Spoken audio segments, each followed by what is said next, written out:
Estamos diante de ilegalidades que o STF vem cometendo dia após dia. Então a defesa de Bolsonaro recorre da decisão do próprio STF, que nega o impedimento de Flávio Dino e Zanin em julgamento do caso do golpe.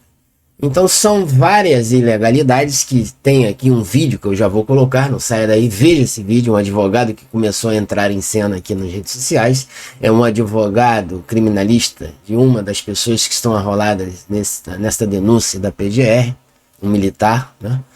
E vocês vão ver o que ele tem para dizer, mas eu já adianto que não somente Flávio Dino e Zanin são impedidos de estarem julgando o caso, mas toda a primeira turma é impedida, porque eles são amigos de Lula, eles são parceiros do partido do PT, do Centrão, que estão no governo. Ou seja, o STF vem governando o Brasil e o fantoche Lula fica ali pedindo os favores dos amiguinhos. Então todos eles são impedidos, não somente Flávio Dino e Zanin, que está na cara que são impedidos, são suspeitos. Então veja o vídeo desse advogado. Eu afirmo a vocês, esse processo não está perdido. Não vamos jogar toalha. Nós acreditamos na absolvição. O povo brasileiro pode ter esperança, porque eles não imaginavam que os acusados teriam defesas preparadas. Nós não permitiremos que esse castelo de areia prevaleça.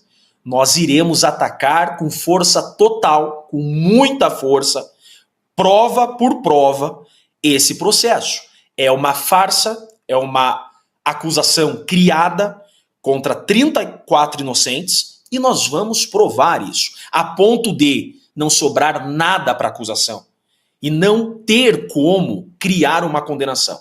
A vergonha da acusação será tamanha, através da defesa efetiva que faremos, que os 34 serão obrigados a serem absolvidos, senão ficará escancarado em definitivo a perseguição. Este advogado, o Dr. Jeffrey Chicchini, consegue defender todas as prerrogativas da defesa muito mais do que o tal do grupo que se intitulou Prerrogativas. Foi impressionante a entrevista dele e a coragem. Advogados de coragem fizeram a luta brasileira pela democracia de verdade lá atrás, são esses que estão fazendo agora também. Esse caso, primeiramente, deveria estar na Justiça Militar. Nós temos aqui um militar das Forças Armadas. O Código de Processo Penal Militar deixa de forma clara, sem qualquer margem para dúvidas e questionamentos. A Justiça Militar, aquilo que a gente chama de justiça especial, prevalece sobre a comum. O caso deveria ser cindido. Os militares na Justiça Militar e os civis na Justiça Comum. Agora, todos em primeiro grau. Nada de STF, porque, como até vocês já estão cansados de repetir, não há ninguém aqui com a famosa prerrogativa de foro. Esse caso, primeiramente, deveria estar na Justiça. Se o juiz, no caso o ministro Alexandre de Moraes, for ouvido como testemunha, ele está automaticamente impedido para julgar, porque é óbvio que uma vítima vai se dar razão. Quer dizer, eu espero que uma vítima sempre se dê razão, senão o argumento dela é inválido, mas enfim, partindo da lógica. Agora, o senhor citou aí esse balaio. O balaio é gigantesco, ele não para de aumentar. E os donos do balaio não estão preocupados nem com o Estado Democrático de Direito, nem com o devido processo legal e muito menos com qualquer coerência jurídica. Diante deste caso, doutor, só me permite insistir nesse ponto. O que fazer e como fazer? Porque exposta já está essa série de absurdos. Mas, enfim, o que fazer num momento como esse? E o senhor tem plena consciência, já deixou isso muito claro, de que momento estamos vivendo e como estamos vivendo esse momento e quem é o dono do momento. Qualquer decisão é satisfeita para nós, e eu explico. Só há 3 decisões possíveis. O ministro pode dizer que ele é a vítima, então ele não pode ser o juiz, jamais dirá isso. Segundo ponto, ele vai dizer que ele é o juiz e por isso não pode ser ouvido como vítima, não temos a vítima. Ou ele pode decidir, e aqui provavelmente virá a decisão, que a vítima é o Estado de Direito. É isso que ele dirá. Aí então, nós teremos uma nova posição do ministro Alexandre de Moraes, se essa decisão vier. Não só vítima, testemunha, investigador, juiz, ele se tornará também o Estado. Então veja, estamos sim ansiosos pela decisão que virá. Até porque, como disse, deixei bem claro, quem se coloca como vítima É o próprio ministro Alexandre de Moraes que, inclusive, já o citou como vítima. Veja, a PGR cita o ministro Alexandre de Moraes 43 vezes como vítima. E ele, quando decretou prisões preventivas, inclusive a do meu cliente, o tenente-coronel Rodrigo Azevedo, ele diz: atentaram contra a vida da vítima Alexandre de Moraes, assinado ministro Alexandre de Moraes. E nós sabemos, em verdade, por que estão colocando ministros da Suprema Corte como vítima. O que eles querem com isso, já estou dando aqui um spoiler do processo, mas isso é público e notório, é fixar a competência do STF. Os ministros não são vítima. Eu estou cansado já de dizer que esse processo é uma aberração jurídica, é natimorto e não há atentado contra ministros aqui. Veja que até aquela minuta que dizem que existiu, não tem menção a atentado a ministro. Só que os 34 acusados não têm prerrogativa de foro e não poderiam fixar a competência da Suprema Corte. Por isso que apontam o ministro da Suprema Corte como possível vítima para fixar a competência no STF, que é a finalidade. Eles queriam essa competência ali, por isso que isso foi construído. Não imaginavam eles que as defesas trabalhariam como estamos trabalhando. Então não há nenhuma estratégia de defesa aqui a indicar o ministro como testemunha. Não, é dizer o óbvio. Em todo e qualquer processo criminal no Brasil, a vítima deve ser ouvida. Pelo menos 12 questionam a imparcialidade do ministro Alexandre de Moraes na condução dos processos. Para este advogado constitucionalista, as investigações mostraram que o ministro do Supremo é um dos principais afetados pela trama. Alguém que é supostamente vítima de um processo não pode julgar o processo justamente porque não tem isenção ou distanciamento necessário para que isso ocorra.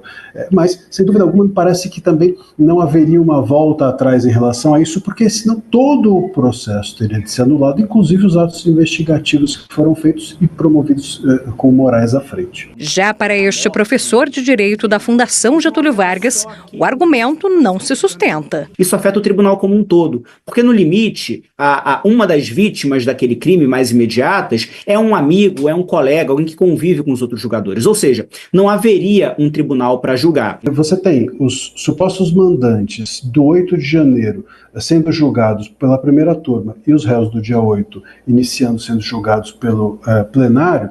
A gente tem, portanto, um fato, o braço de um tronco sendo julgado por determinados juízes e o tronco sendo julgado por outro. Nós vimos aqui o advogado de uma das que estão enrolados ali como réu, até um militar, um coronel. Ele está mostrando claramente que esses que estão enrolados, essas 34 pessoas, eles não poderiam estar sendo julgados pelos ministros do STF. Eles não possuem foro privilegiado. É um ex-presidente, é um ex-vice-presidente. São militares. Ele disse que a justiça especial militar se sobrepõe à justiça comum. E esses que não são militares deveriam estar na primeira instância, sendo julgados por um juiz federal. É isso que a lei manda e a Constituição Federal assina embaixo. Então está tudo errado. Essa denúncia da PGR deveria ser agora anulada. Mas eles não estão seguindo o direito, estão atropelando mais uma vez a Constituição Federal. Aonde o Alexandre de Moraes é vítima, é testemunha, é o Estado, está tudo enrolado isso aí e contra a lei. Mas, como eu já venho falando, a gente vive um estado de exceção, uma ditadura. E para terminar, saiu também na Folha de São Paulo que eles estão dando aula. Os ministros do STF estão na aula inaugural de curso sobre a democracia. Então é tudo em prol da democracia. O Maduro, lá da Venezuela, aquele sanguinário sem vergonha, ele disse que está defendendo a democracia. E os brasileiros aqui, esses ministros, estão fazendo a mesma coisa, né? Estão fazendo a mesma coisa. Então estão salvando, estão dando aula lá em Brasília e prevê a participação de Moraes, dos ministros, advogados, da Polícia Federal, para inaugurar esse curso da democracia. Só que uma democracia relativa, uma democracia, ditademocracia. Eles não estão cumprindo a lei. E como é que pode existir democracia? Entendeu? Isso não tem cabimento. Então eles estão vivendo no mundo do Nárnia, da Disney. Entendeu? É isso que eu tenho que falar como um estudante de direito, e o professor aqui que tem mestrado e ele tem um escritório de advocacia, ele está dizendo isso claramente. Essa denúncia não existe. É uma aberração jurídica. E E é isso que nós vivemos no país, um estado de exceção. Por isso que Trump, Elon Musk estão se metendo aqui no Brasil, porque está vendo que o Brasil já virou uma ditadura desgraçada, como lá acontece em Cuba, em Venezuela e na própria China, aquele Partido Comunista Chinês. O Brasil está se espelhando em ditadores. E a gente, e quem paga a conta? Nós. Altos impostos, alto dólar, insegurança, falta de educação, saúde nem pensar, e o pobre é que se explode. Um grande abraço e até as próximas.